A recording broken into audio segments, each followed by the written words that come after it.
Welcome. So now let's look at indeterminate limits and fractions.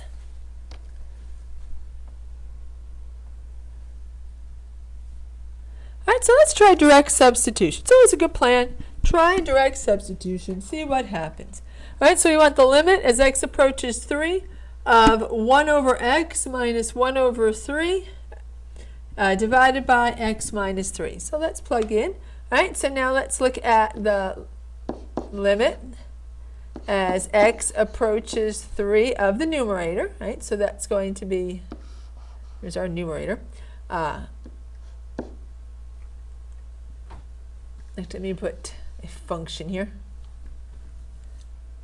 The limit as x approaches 3 of f of x, there we go, would be 1 over 3 minus 1 over 3, and that is going to 0.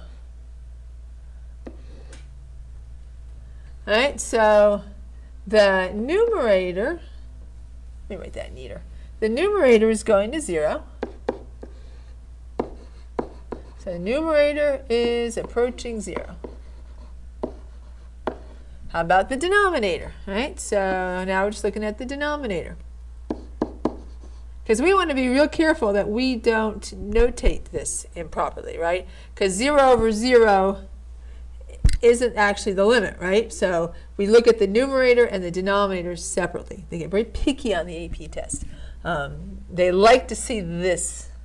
Right, so the limit as x approaches 3 of f of x, so that's going to be 3 minus 3, and that would also equal 0, which means the denominator is also approaching 0.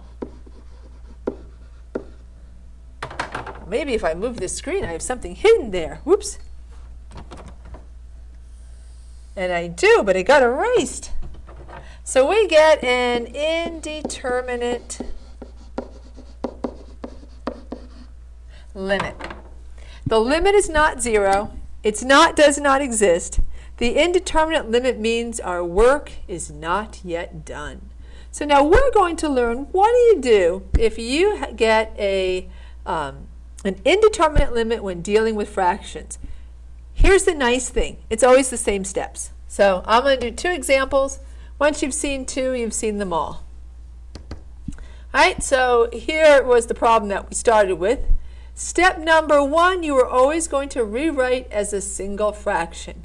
So whenever you get 0 over 0 as your limit, it means that there is a factor in the numerator and denominator that equals 0 when we plug in whatever x is approaching, and that factor is causing it to be 0. But if it's 0 in the numerator and 0 in the denominator, it means we can cancel it out. So we're looking for that repeating factor. We just can't see it in this format.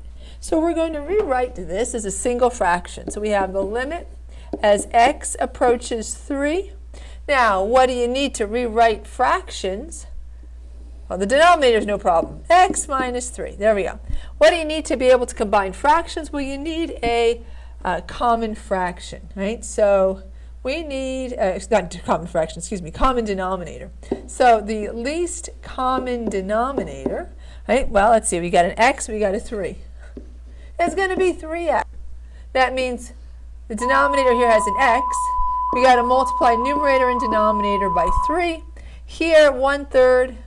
It's got a 3, doesn't have the x. So we're going to multiply numerator and denominator by x. And remember, the one thing you can always multiply by is 1, right? Because it doesn't change the value, right? And 3 over 3 equals 1, and x over x equals 1. So we have the limit as x approaches 3 of 3, and I'm going to write everything out just to make sure it's clear. 3 times 1 over 3x minus 1 times x. Actually, I think I can just write 3. I think you're all okay if we're showing multiplication, we just write it as 3. So the limit as x approaches 3 of 3 over 3x minus, and then x over 3x. So now I have a common denominator, right? So now I can actually rewrite this as a single fraction. So we have the limit as x approaches 3 of, well, 3 minus x is 3 minus x over 3x divided by x minus 3.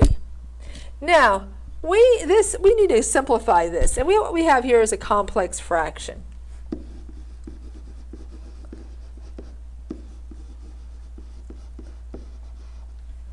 Right, so what we could do is we have one fraction here, right? This was the numerator, and this was the denominator.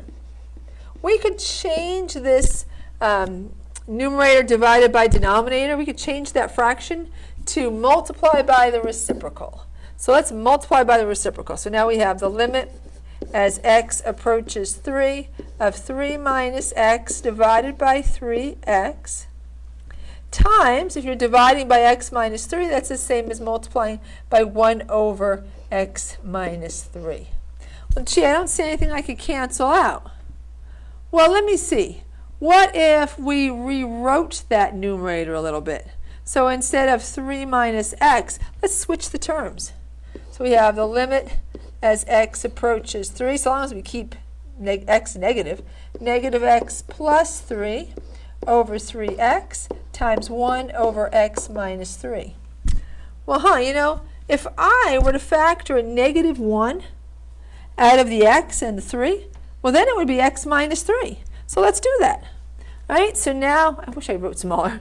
We have the limit, I think I can squeeze it in, as x approaches 3 of negative 1 times x minus 3 over 3x times, and you know, if I just move this over a bit, I have a tendency to write too large, times 1 over x minus 3. Well, now I see it. I didn't see it before. I certainly didn't see it when it was 1x minus 1/3 over x minus 3. I didn't see it when it was 3 over 3x minus x over 3x. Maybe you couldn't see it when it was 3 minus x over 3x times 1 over x minus 3. But now that it is the limit as x approaches 3 of negative 1 times x minus 3 over 3x times 1 over 3 times 1 over x minus 3, we can see that we could just cancel that out. And so now we have, so here's the direction, by the way. So now I'm coming back here. So now we have the limit. Well, negative 1 times 1 is negative 1. And all we got left is the denominator, right? Because this is just x minus 3 divided by x minus 3 is 1, right? So now we just have 3x in the denominator, and this is the limit as x approaches 3. Well, now that we've simplified, let's try and plug in. So now we have negative 1 divided by 3 times 3, and that is negative 1/9. There we go. That's the limit. So you see, it was not 0. It was not, does not exist. And the reason that we couldn't tell is because we had a repeating factor. It was just well hidden. All right, let's do one more. Like I said, you're going to do the same steps each time. You're going to rewrite as a single fraction.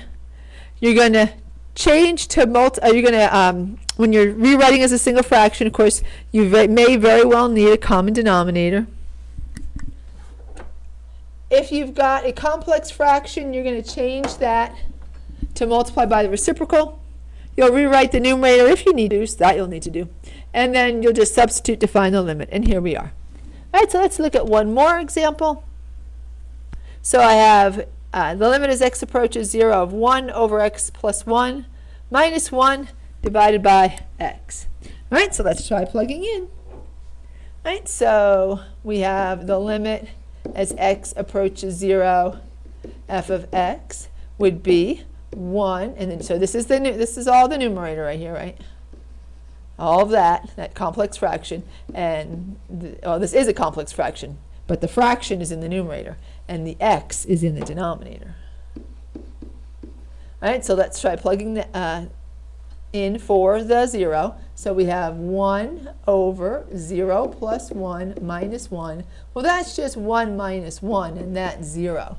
So the limit as x approaches 0 of the, actually I wonder to write numerator.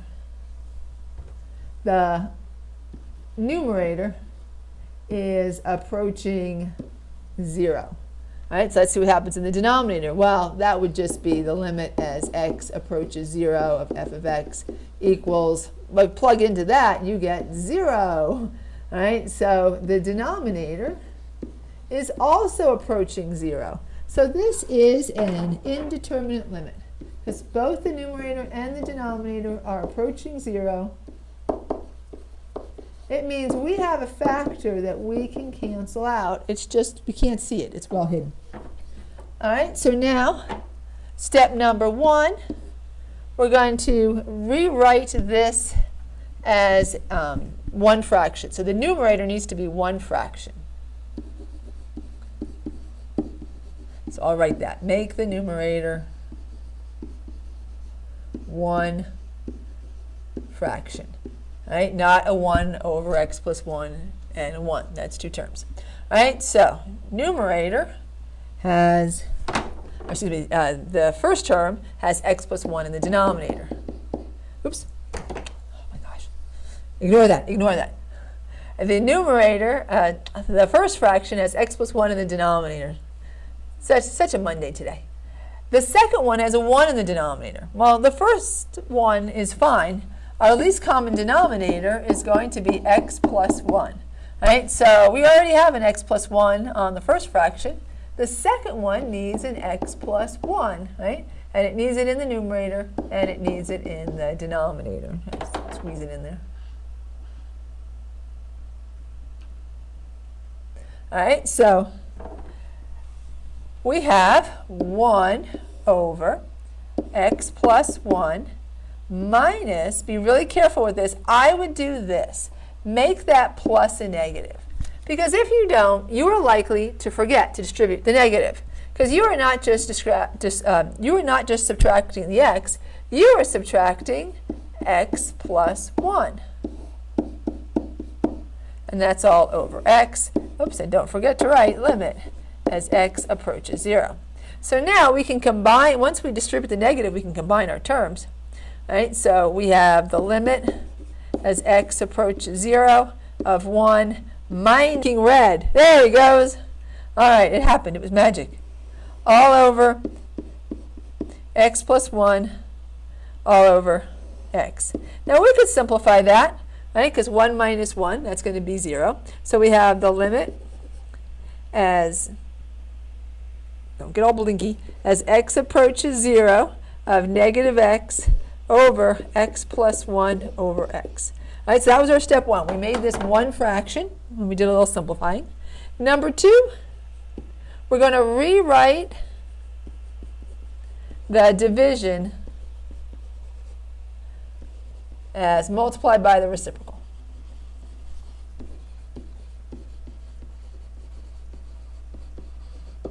All right, so now we have the limit as x approaches 0 of negative x over x plus 1 times 1 over x. I think it's real easy to see there what we need to cancel. So we're going to, let's add to this step, and reduce. Right, or simplify. I like and simplify. That implies anything. In this case, it is reducing. All right, so we'll cancel out the two x's. All right, so now here's our simplified fraction, our simplified limit, and I think we'll write it over here. We have the limit as x approaches 0 of negative 1's in the numerator, and x plus 1 is in the denominator. All right, so now that we have a simpler version, we are going to substitute to find the limit.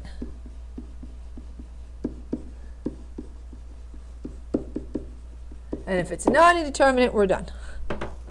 Right? And it won't be because there's going to be a negative 1 in the numerator. I guarantee you.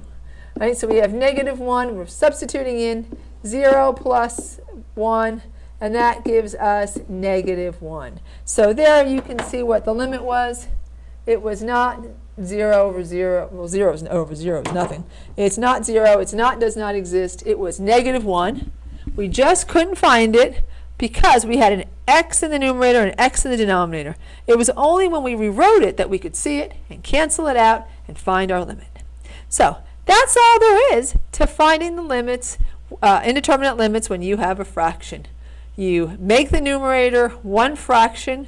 By the way, it is possible it's the denominator. Like I could have had an x in the numerator and a 1 over x plus 1 minus 1 in the denominator, but it usually seems to be the numerator. Right? Find our least common denominator, right? And then we simplify so that we have this written as one fraction. We rewrite division as multiplied by the reciprocal, and we simplify. And then we substitute to find our limit. And that's it. Thanks for watching. Bye for now.